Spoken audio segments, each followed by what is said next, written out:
Hi, this is Emily the Audi Nerd, and welcome to another episode of Head to Head. Tonight is the battle of the Allroads. We have an A6 Allroad and we have an A4 Allroad. So now let's get into what's unique about each one. While these vehicles aren't entirely new, the A4 Allroad has been around for a while, and the A6 Allroad was around quite a few years ago and has now been reintroduced after 2020. And now you may be wondering, well, where's the RS6 Avant fit in that? It's like the A6 Allroad, and because we got the A6 Allroad and it sold so well, that is why the United States has the RS6 Avant.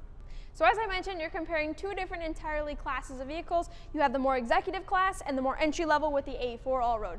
I'm going to put the prices and the trim levels on this side for the A6 Allroad and put them over on this side for the A4 Allroad. Something to note is that the A4 Allroad has the Premium, Premium Plus, and Prestige trim level. However, the A6 jumps up right away to the Premium Plus trim level and has Premium Plus and Prestige. There are a bunch of options that are exclusively available to the A6 Allroad that are not available on the A4 Allroad, and I'll get into the max prices at the end.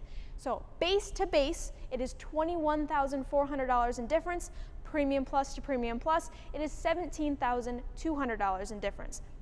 Prestige to Prestige, it is $17,200 in difference. And max price to max price, keeping in mind there's a bunch of exclusive options on the A6, it is $27,000 in difference.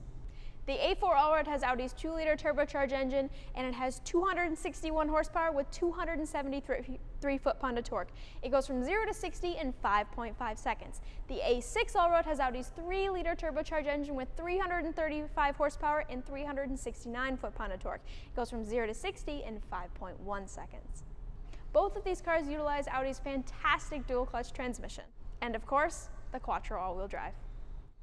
The A4 Allroad gets 23 mpg in the city, 31 in the highway for a combined mpg of 26. The A6 Allroad gets 21 in the city, 28 on the highway with a combined mpg of 23. So now we've talked about engine and pricing, but now we're going to talk about, well, they're different sizes, so let's get into that.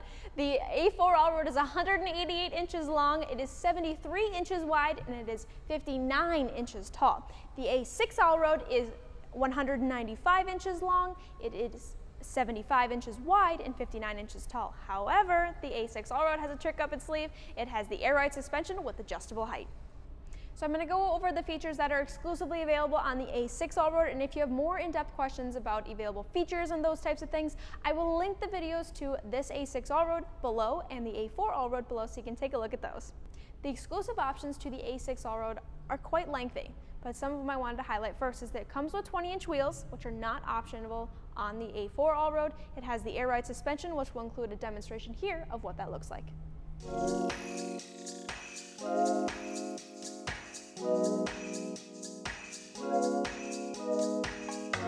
The A6 Allroad does come standard with Audi's Bang & Olufsen. However, it does have the option for what I like to call the big B&O, which is the advanced B&O sound system for about $5,000. It also has the option for the night vision assistance, individual contour seats, which means where it can extend down by the legs, along the sides, and even massaging seats. On the Prestige trim level, you have the option for the power soft closing doors, which are a must in my mind if you're going with the Prestige. Now let's go take a look at the accessibility features and the real-life usable cargo space of each.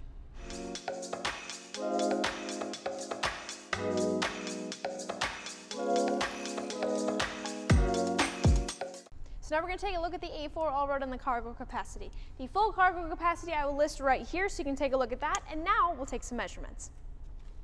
So doing the first measurement, so with the first measurement here, with the seats up, we're at 41 inches of total depth. And with the seats fully down, total depth is 66 inches. Narrow width is 39 inches. Now we're going to measure the real usable height, which I like to mention is right here from where the headliner starts all the way down, because there is a sloping back here, so it's unpredictable of how much space you can actually get. So I'm going to do the real usable height. Real usable height is 19 inches. Full height is 30 inches. Now we're going to measure in with the little compartments on this side and the deeper one over on that side. This is where you can store golf clubs if you're a shorter person, because most people have to do them diagonal. However, it does have a lot more room than you'd think. We have 50 inches even. So now let's go compare that to the A6. The A4 Allroad I'll list on this side, and the A6 Allroad, as we're measuring, I will do on this side so you can compare side to side. Now taking a look at the A6 Allroad, I will put the cargo capacity right here at the top, and then as we measure, I'll add the additional measurements, and then we'll compare them with the A4 Allroad over on this side. One thing to point out right before we start, this A6 Allroad has the rails on the side, and there's all different customizable options with that, and underneath here, this is where you see back there, that's where you'll find your adjustable clip-ons for the rails, so you can adjust anything you want to have back there. So let's start with our first measurement. With the seats up, we have 46 inches. With the seats down, we have 72 inches. We have a narrow width of 41 inches. We have a usable height of 18 inches. Total height of 31 inches. And then the golf club area, which is the widest portion back here, we have a total of 51 inches. As I mentioned, they are significantly different in size. However, at least we have two options, so you can find the right one for you. So now we're going to take a look how I fit in back seat of both of them. We're going to start with the A4 Allroad. I'll put the quick measurements on this side as we go, so you can see how that is. As you know, the front seat has been adjusted for my husband, who's a little bit over 6 feet tall, and I'm 5'5" 3/4". So getting in here, I got plenty of room there. In front of my feet, with the indentations, I have about 5 inches on top of my head. Leaning forward, I have just about 6 inches. So comfortable back here, but this is a good spot where you can see, because it's a Prestige, it does have the manual rear sunshades. These are also available on the A6 Allroad. Now hopping in the A6 Allroad, same drill. The front seat has been adjusted for my husband, who's a little bit over 6 feet tall. And then on this side, I will put the A4 measurements, and on this side, I'll put the A6 measurements as we go. So hopping in, I can tell I have a lot more room back here. Measuring for my feet, I've got just about 7 inches. And on top of my head, with the dual pane panoramic roofs that come a little further back, I'd say I have about 10 inches of room back here, so a lot more room. Another cool feature on the A6 Allroad is on the Prestige trim, you get the rear side thorax airbags, which include the illuminated seat buckles, one of my favorite features, so you can easily locate your buckle even in the dark. Because this is the C-segment vehicle, it's going to have some more luxury type features, just like this climate control screen back here, where you can adjust individual climate control. And on the Prestige trim level, you even have rear heated seats. Moving back out, you can see this car also has the manual sunshades on the rear windows. Because the A6 Allroad is a C-segment vehicle, it's going to have some more luxury type features in the front as well. Notice these two dual screens. These are very common in the C-segment vehicles. You have your main screen up here for your navigation, your radio, your media, and different vehicle settings. Down here is your climate control screen with all the different options. Then you have your camera button, your volume button, and another thing you notice is there's going to be a lot more wood in different silver inlays all the way around. Both the A6 Allroad and the A4 Allroad have two different interior inlay options. One is brown and one is gray. Now in the interior of the A4 Allroad, some of the things I'm going to point out is the contrasted stitching with the different piping right here on the seats. I love how that looks, gives it just a little bit more dimension. Coming along to the dash, you'll notice there is no stitching along the dash. It is not in leather. This is the brown inlays, however it is a glossy inlay. This is the setup that you'll see in all the other B-segment vehicles, so the A5, the A4, and the Q5. All of these are the same, but however, it's the same function as the A6 Allroad. These are manual buttons for your different climate control. There's one feature that is not available on the A6 Allroad, and that is this park assist button. Simply press this button here, and then it will go through and it will park itself for you. So now we're looking at these butt to butt. On the off chance that you found my video and you don't know what an Allroad means, I'm going to tell you. So coming a little bit this way, we're going to start with the A4 Allroad.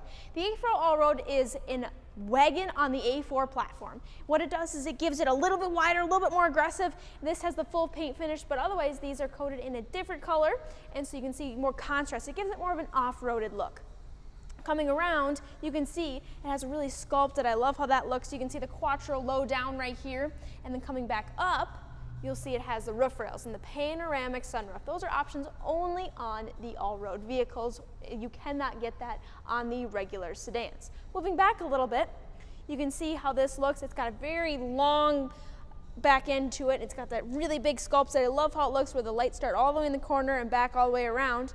However, before we go to the A6, back up a little bit, and you can see how this one has much more of an angled back end. It comes out a lot longer, and it's much more angular. This one has more of an upright and up and down, which is how we found out when we were doing the measurements, how this one has 1 more inch of the real usable height. Moving on to the A6 Allroad, you can see it also has the roof rails. It has two ginormous sunroofs up top, which makes it the full panoramic sunroof. And then coming down, you can see, again, got that total sculpting with it, giant wheels. It's got the cladding all the way around, but this one's optioned with the full paint finish. You can see the Quattro down there at the bottom. This is one of my favorite styling features that they do on any Audi. I love how they tie that in, such a cool look. Moving on along there, coming around to the front, again, really aggressive, really wide, and this is the perfect spot where you can see how the A6 Allroad is just really wide, sits well on its haunches, gives it just kind of one of those looks you just look at and you're like, that is a good looking car. Why on earth would you need an SUV?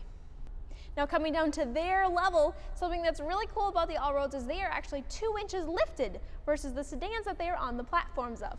So the A4 Allroad is 2 inches higher than the A4, and the A6 Allroad is about 2 inches higher than the A6. However, as we saw, the A6 Allroad has a trick up its sleeve with its air ride suspension, so you can adjust the height. The A6 does not have that option.